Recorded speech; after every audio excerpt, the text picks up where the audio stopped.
газлы ішімліктер, қараң, бір стакан колада или бір баклажкада 7-8 стакан құмшекер бар дейді. Сол норма ма? Бір стаканның ішінде, сонда, например, бір стакан құмшекер ма, сондай ертіп қойыпты да, оның ішінде. Ішетін қылып, адамды зависимый қылатығын затлар бар. Ішкің келе береді.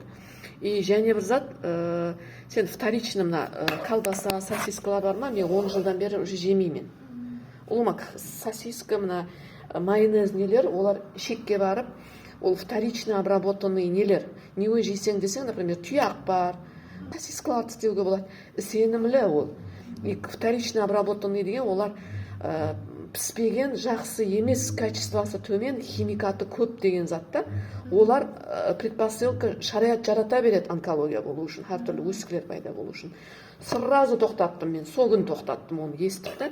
И кейін азыр инстаграмды аша беремін, алдымнан сондай зат шыға береді, көрдің ба? Еще паразитлар фонд создавать етеді.